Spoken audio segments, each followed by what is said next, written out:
Welcome to another edition of the Sports Roundup. I am your host, Brandon Glogau, and today we are joined by 28-year Major League Baseball umpire and crew chief, Fieldin Cubby Culbreth. Fieldin, how are you doing today? I'm doing good, Brandon, and I appreciate you having me on. How are you? I'm doing great. So before you became an umpire, you were actually a college baseball player and pitcher at the University of North Carolina at Charlotte, and then unfortunately an arm injury ended your career. So how long after that did you know you wanted to be an umpire? How much did you know about umpiring? And what was the highest level you did before you went to the academy? Well, it's kind of a strange story. It just so happens that my college baseball coach happened to have been a former minor league umpire, made it up to the AA level, and was doing quite well, actually, from everything I understand from people that used to run the P-Buck system. That they felt confident that he would have had a good chance for the big leagues. His name was Gary Robinson. Anyway, he talked about umpiring one thing along or another, but at that point in my life, I was playing. The dream was playing and playing at the professional ranks and doing all the things that every little boy dreams of in his life, is playing in the World Series, right? But nobody thinks about the umpiring end of it, and I didn't either, to be quite honest with you.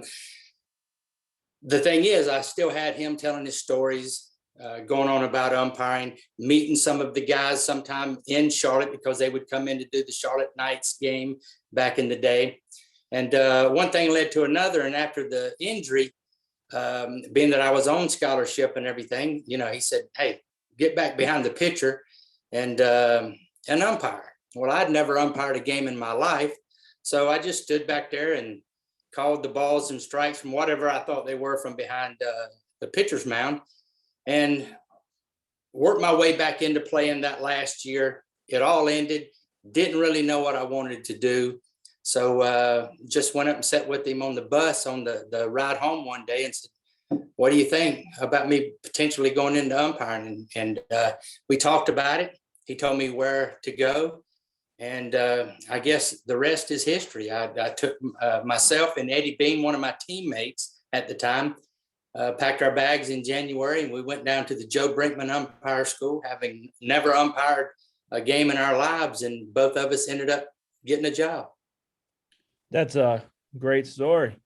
So now you graduate the academy. Now you're in the minor leagues, and just like a player, it's a long journey to get to where you want to be ultimately. Do you have any memorable moments from the minor leagues until you got to where you got?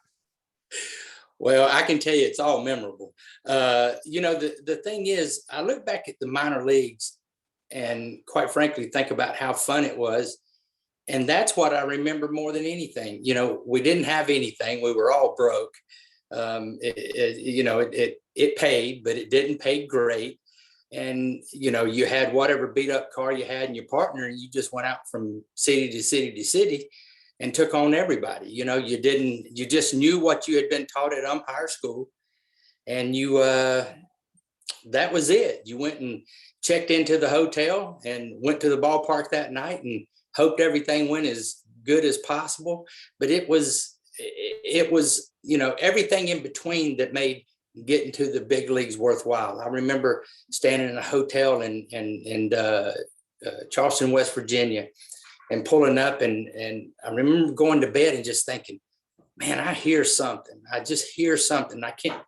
Couldn't figure out what it was." But we were on the side of the mountain and didn't want to I didn't want to go outside. This was after the game, so it was just as dark as it could be.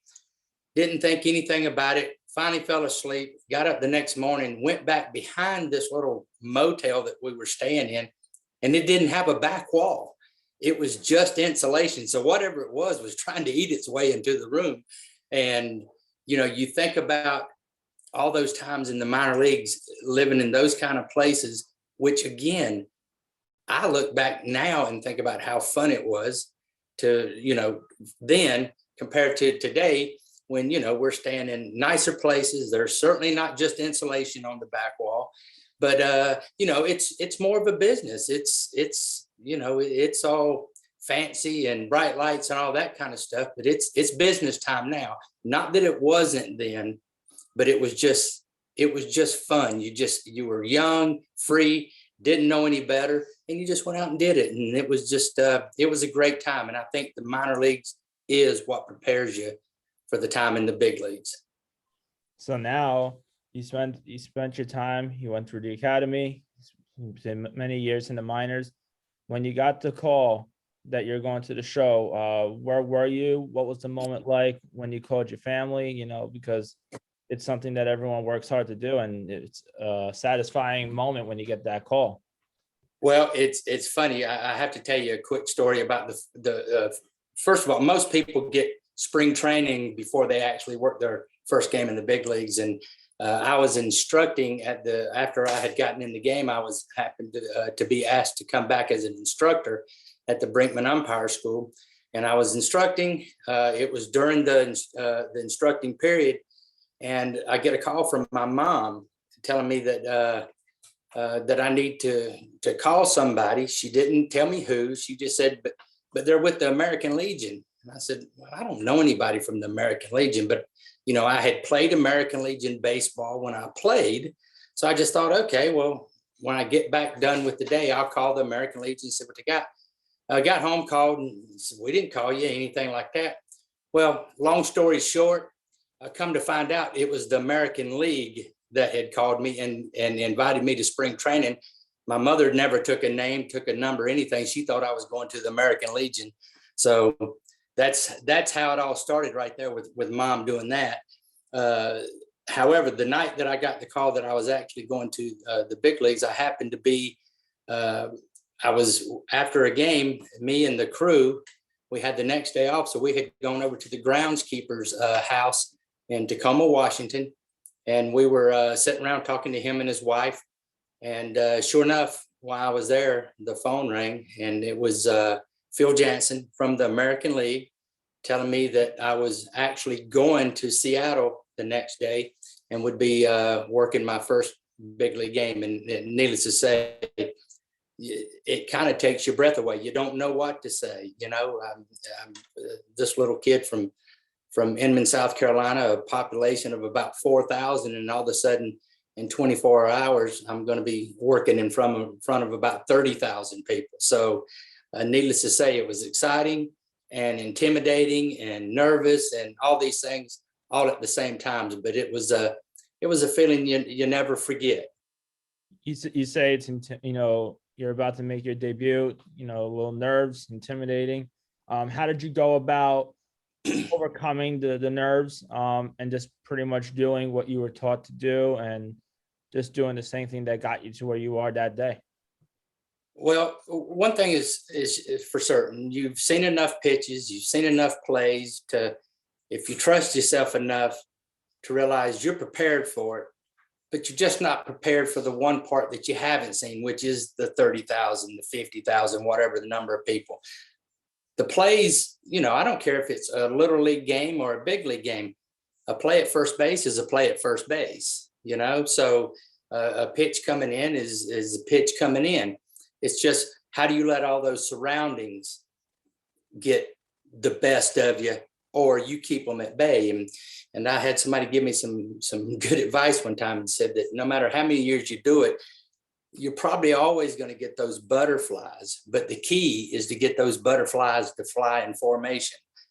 And that's what I took and worked on the rest of my career, was to try to keep it all in perspective. You know, at the end of the day, it's a baseball game. It's important. It's all these things, but it's just a baseball game. You know, God willing, nobody's going to die out there, and certainly nobody's going to die because of the decision I make. So it's a baseball game. I take it serious, just as serious as anybody out there, but just try to keep it in perspective. It is baseball. That's not open heart surgery. So just calm down, you know, keep it, you know, keep everything in light. You've been out here before. You know, I've been playing baseball or on a baseball field since I was 5 years old. So quite frankly, it's a very comfortable place for me to be. So just kind of keeping those things in check and thinking about it like that daily, is what got me by. What got me by after all these years, and even in the big games like the World Series, because the first World Series, I was nervous about that as well. Very nervous, as a matter of fact. But it was weird how the moment I walked through the gate to get onto the field was the calmest I had been all day long, because out of nowhere, everything became familiar again. It was the same park that I'd been in, 100 times. The bases hadn't moved. They didn't add more seats for that game, so it was everything that you had prepared for your whole umpiring life. And it's just now in front of you. And I was able to, again, kind of bring myself, slow everything back down, and everything worked out good. So, it's, again, I don't care what level you are, you have to slow yourself down and just keep everything in perspective. Great career leading up, and then 2006, you get selected to work your first All-Star game. When you hear your name that you're selected to work these big games, if it's an All-Star game, or for you work 3 World Series, what's the moment like? Everything that you put in through that year and throughout your whole career. Well, that's what you work for. The truth is, every single night, committed to myself to go out and try to be the best Major League Baseball that night in the league. And I tried to at least go out and be the best Major League Baseball on the field that night. And I challenged the people on my crew to do the same thing, because I figure if we all do that, man, it's going to work out great for all of us, right? So, anytime there's a chance for your name to come up, you hope that you're in it. I realize there's only so many spots for so many people in a year, but I was no different than anybody else. I didn't work thinking about that. I didn't work thinking about, I got to do this because I've got to make the All-Star game, or I got to do this, or I certainly won't make the World Series or the League Championship Series. I challenged myself to be the best umpire in Major League Baseball every single night. And I figured that if I did that, if I kept that as a bar, well, then it's up to everybody else to decide, the decision makers, where that ranks me as far as when it comes time for things like that. And so I never thought about it much until the time that my name was actually called. And when it was called, I guess the best answer would be, it's everything that you think that it would be. To hear your name called and that you're going to be umpiring in the All-Star game, or that you're going to be umpiring in the last baseball series of a season, the World Series, is as exciting as I think anybody can imagine. I don't think there's anything to describe that would make it any more than what you would think that it would be. It's a proud moment. It's every kid's dream to play in a World Series, right? So I didn't play, but when I got into the game of baseball, it became a goal to try to go in as far as I could possibly go in this thing. And the ultimate is, needless to say, being a World Series umpire. And to fulfill that not only once, but 3 times is an honor that it just comes without description. Now, technology has gotten so much higher from when you first started to now. Do you think being an umpire today is a lot more challenging than when you first started, considering that every TV station has the K zone, instant replay? And how do you think umpires, even when you started, overcome that? Well, I can tell you for me personally that umpiring today is not, for me personally, not one bit harder than it was the day that I started. Has technology come into the game? Needless to say, it's here, and it's here to stay. But it never changed anything for me because of what I told you earlier. My goal that night was to be the best possible umpire that this league had and had to offer. So there wasn't anything that K zone or instant replay or anything was going to change anyhow, other than if I happened to be wrong, it was going to clean that up to say, let's say on the bases. So it's, you know what, it's certainly a part of it that I've never given a whole lot of thought, because again, I can assure you that no matter the technology that they come up with, they will never come up with anything that will be harder on me than me. So I don't care about what machine they put in front of me that tells me I did good or tells me I did bad. I'll be the final judge of that anyhow. And again, if I'm wrong and it gets cleaned up with replay, am I glad that it got fixed to where it doesn't have an outcome? Yes, I'm okay with that. It's that time of history where it's here. And if it's here, do I feel better that they got a chance to fix it? Yes. But I can assure you that does not take away from what I feel from being wrong, because I'm paid to be right. And that's what I strive to be every single time. So technology is cool. Some of it I'm a whole lot more okay with than other parts of it, because, you know, I just look at it and it's not that I'm doubting it as much as I just still wonder if it's as accurate as everybody assumes that it is. But maybe it is, you know. And again, whether it is or isn't, I can assure you, I'm the final judge as far as how it's going down with me. And again, nobody will be harder on me. Those 50,000 people, that machine, they won't beat up me the way I'll beat up me. Now, if you have and when I say you, I don't mean you personally. Maybe, you know, you could talk about other umpires as well. If you have a bad relationship with a team, whether it's a manager, player, coach, before instant replay, a close call at a base or a check swing or your strike zone, whatever it may be, and maybe you have to throw out someone, and then you have to see that team again later on during the season. How do you go about that following series when you have to see that team? Do you change your approach? You know, how you going to umpire that series so you don't have another bad encounter, or do you just try and start fresh and, you know, like nothing ever happened? Well, that is the advantage, I think, of Major League Baseball. It's a new day every day, and it has to be, because there's so many of them. It's one thing if it's a high school game or a college game where you see a team, you know, maybe once a year, maybe 3 times a year, whatever it happens to be. But in Major League Baseball, just like for the players, you know, if a player has a bad night, he can only dwell on it so long. And next thing you know, he'll be back down in the minors because he's allowed one bad night to lead into a bad week, which leads into a bad month, which leads into a demotion to Albuquerque. You know what I mean? Well, it's no different for us.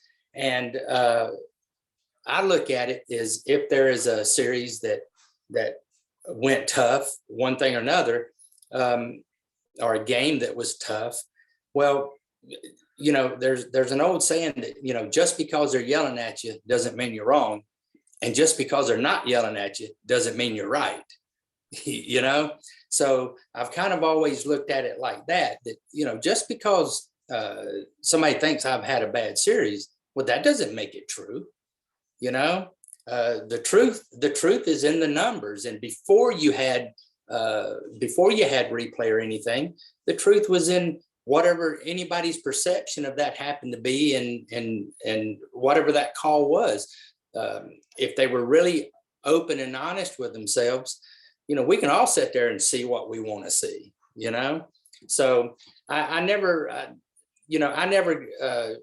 did anything different. Again, I went out there to be the best umpire that night, and didn't think about what happened the series before, the day before, or anything else before. And by and large, at the major league level, I feel like every team does that as well. Is there times where you can feel like you're in quicksand a little bit from night to night? Yes, that'd be a lie if I told you anything different.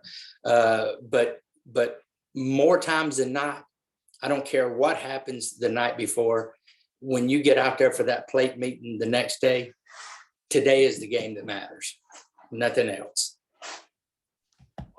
Something I wanted to mention is again, I know you say that you're going to beat up yourself, if you don't have a good night, you personally, but something that comes up is broadcasters tend to say if they think you missed a call and then someone says something back to an umpire and you don't like it and you throw them out, that's the way it goes. The umpire messes up the call and we get thrown out. Someone were to throw out the umpire, statements like that. So when you hear things like that after the game on the encore, maybe, does it bother you what they say, considering that you may have friends and family watching you? They say no one's here to watch the umpire, but you may have friends and family watching you. Well, I can assure you that I've never watched an encore. I've never watched a post-game report. I've never watched a pre-game report. So I couldn't tell you what they're saying before, during, or after. And no, the truth is my family had to realize early on that part of this business is people get to make up whatever it is that they decide took place out there. And that's just the way it is. Doesn't make it right, doesn't make it wrong. They could be 100% correct in what they are saying. They're just getting the meaning of it wrong. I can assure you, umpire, I can assure you that Fieldin Culbreth does not get to run around Major League Baseball parks with fans that are paying good money to see baseball players play, and that I'm getting to eject people without proper cause. I mean, anybody that thinks that is taking place isn't thinking clearly. If that were taking place, I assure you, I would not have this job for long. So whenever there's an umpire, whenever there's a player ejected, the fans, the broadcasters, whoever can think whatever they choose to think. But I can tell you at the end of the day, that person said something, and that person did something that knew would get them ejected.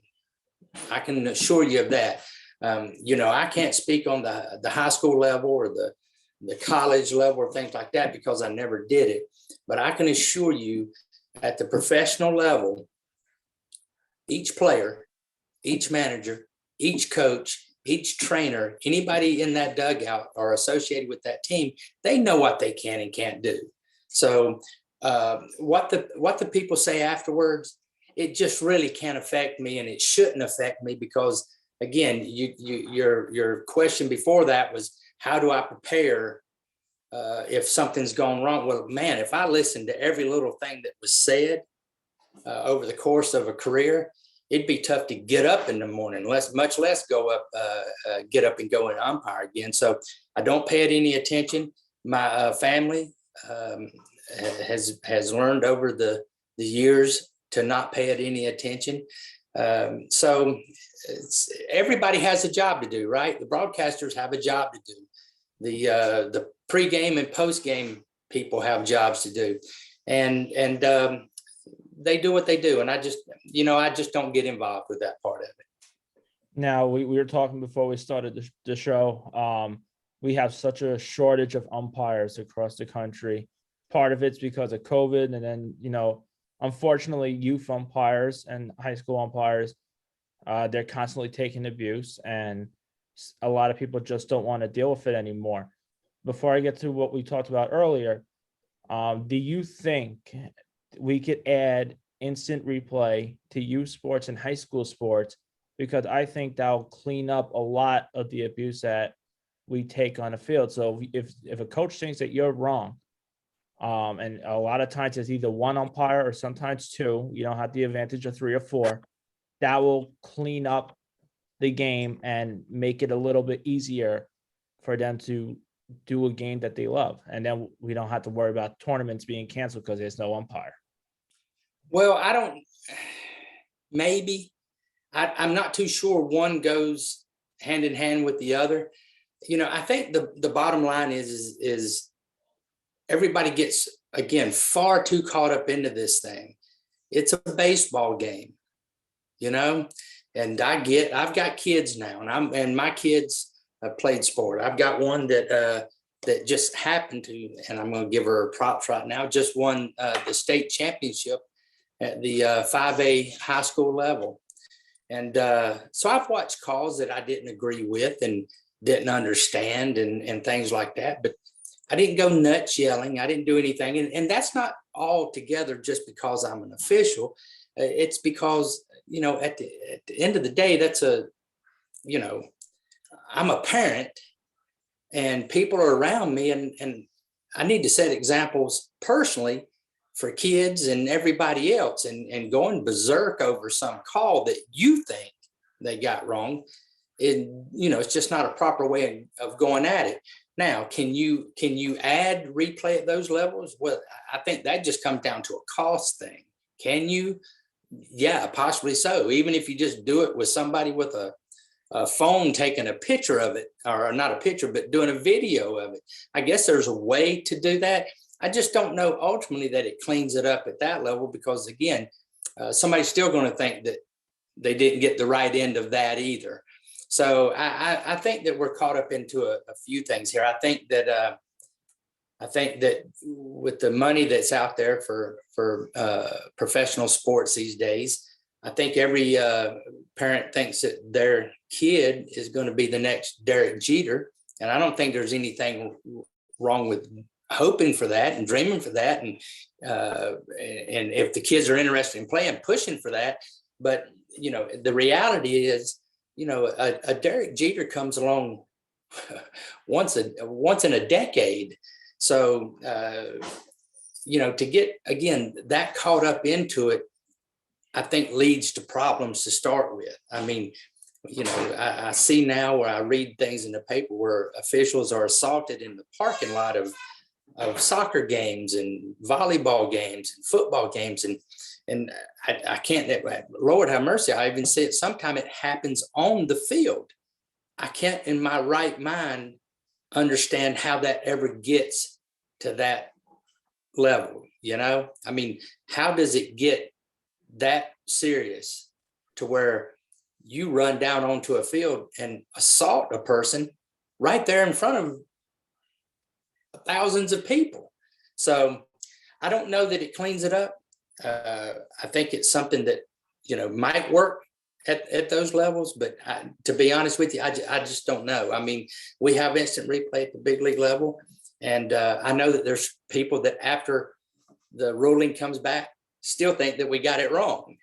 They think now that we got it wrong in replay. That's okay though. I mean, that's, you know, the good thing is that's sports, and people have opinions. They're always going to want their team to get the better end of a deal. So I don't know. It's a great question, but one that quite frankly, I don't have the answer to other than just opinion that I just gave you. After, you know, great umpire, something that we should talk about is you're an active board member for a nonprofit organization called UMPS CARE Charities. You're wearing the hat representing their logo. Why don't you tell us about it? Man, it's probably to be honest with you, it's the highlight of my career. You can take the 3 World Series and the LCSs and the divisionals and the AllStar games and all those things, and they don't come close to what we do with UMPS CARE, because it is truly what has become the best part of my umpiring life.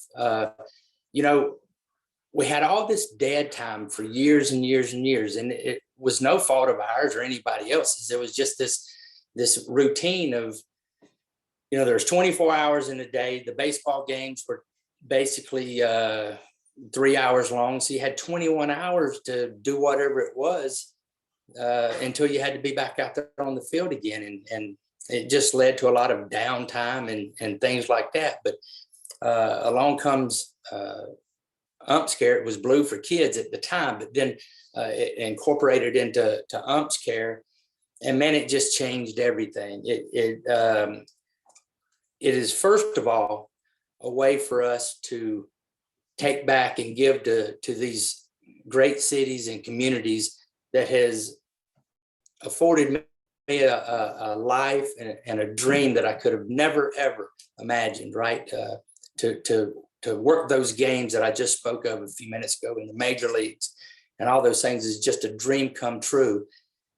But to be able to now actually take and give something back to those cities and those communities, and especially the kids and the people that we're affecting, has just been life-changing for me. It's I've seen some things that have brought tears to my eyes, tears of joy, tears of sadness, but as much as anything, just tears of satisfaction now, knowing that what we do at UMPS CARE is a good thing. When it first started, you always wonder, like anything else, how will this thing move? How will it evolve and progress and all these things? And with some of the leadership that we've had with the two Jens and Amy and other people that are involved, I can tell you that this thing is on the road to doing big things. And we're affecting people and affecting people's lives. And not only on the instant right now moment, we're taking with the scholarship program, we're having an effect on kids for the rest of their lives, because they're getting an education that will ultimately set them up for a career that pays bills and helps them hopefully succeed for the rest of their lives. So it's just been a great thing. I couldn't be prouder to be a part of it. And I see this being something that I do and be a part of well beyond my umpiring days.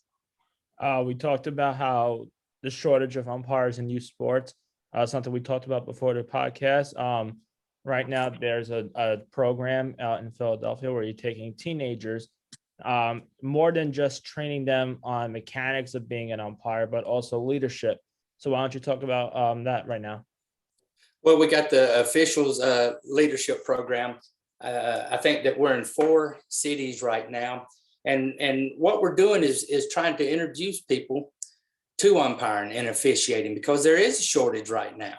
And there's a shortage because of one, lack of knowledge, lack of getting out there and telling people about it. So it falls on a lot of different entities that why it's where it's at. One, again, nobody wants to get involved if it's not a pretty thing, and people getting accosted and things like that is a part that hopefully we can get away from and make it more attractive for younger people to get involved in officiating, where one, they can go out and learn something that gives them the opportunity, even at young ages. I mean, think about it now. Let me ask you this: how old were you when you umpired your first game or officiated your first game? I was a junior in high school. So a junior in high school, that's probably the norm, people that are in high school starting, but I've known people that started much younger.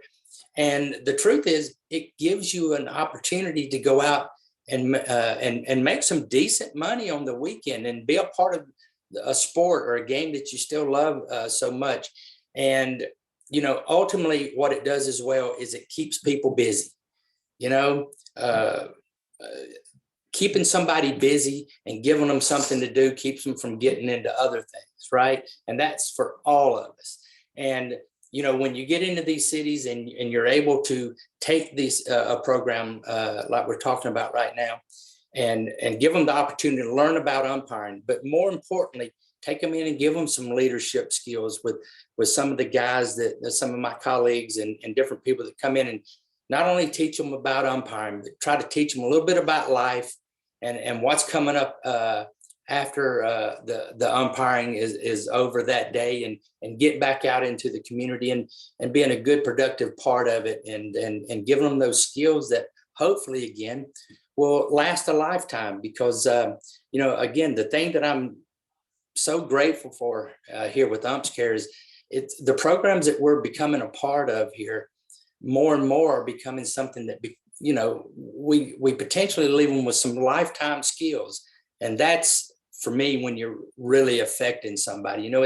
It's easy to do something right now that makes somebody smile for a moment, but man, when you can give them the skills to go on or give them the opportunity through education to do something that lasts the rest of their lives, man, I just don't know how it gets any better than that. So again, this whole thing it's a good program. the people in Philadelphia and the Phillies there in particular for this latest adventure we're going on is, and the way they're opening up the facilities for these people to come out and actually learn out there in a big league field and batting cage and all these things. Man, it's just as good as it gets. And again, that's part of that evolution of UMPS CARE that I'm so excited about because, again, I think back to that first few weeks when I'm thinking, what is it exactly we're going to do? Well, I still shake my head at times with some of the ideas that the girls come up with, but man, all of them end up being home runs because they've thought them through and they see the potential and what's out there. And I'm just amazed at the effect that we're having on some young people in their lives and their futures. CARE Charities is a great organization, nonprofit organization. I recommend everyone should go like their Facebook page, Cares, and also follow them on Twitter. They post great content on what they're doing. Fieldin, I really appreciate your time, and I wish you the best. And thank you for taking the time to talk to us. Well, I appreciate your time. I appreciate you giving me the opportunity to come on and talk about some umpiring a little bit, but more importantly, UMPS CARE and what we're out there trying to do. And let me say this to you. I am truly grateful for what you and the people are doing at the amateur level. It is where it all starts. It is a role that should be a whole lot more noble than it is because face it, you can play a game without officials. Everybody else says, we can't do it without. Well, no, they do it. I mean, you just have to have two teams, but to do it and to do it right, you do need officials and you need people that are going to be out there taking it serious. And my challenge to you is I don't care what game you're working tomorrow. I don't care. I don't care if it's a little league game. I don't care if it's a high school game. I don't care if it's a college game. You treat it like it's a World Series for one reason. For one of those kids, it is. That's as good as it's ever going to get. Not everybody's going to grow up and play high school ball. Not everybody's certainly not going to grow up and go from high school to college. And very few are going to go from college to professional ball and then the big league. So treat it with the dignity that it deserves. You treat it like it's a big league game, like it's a World Series, because to somebody out there, it is, and it's as good as it's ever going to get. And at the end of the day, if you do that, you'll be better at your job, and everybody around you hopefully will work just as hard as they see the intensity and work that you're putting in. So I thank you for what you're doing. Thank you, Fieldin. This was not just a great interview, but also great advice for the next time I take the field. And it's something I'm always going to take with me, no matter what the highest level I get to. And I really appreciate the time you talking to us. This has been another edition of the Sports Roundup. I am your host, Brandon Glogau. And special thanks to UMPS CARE Charities for making this arrange. And thank you, Fieldin, for coming on. Thanks, Brandon. You got it.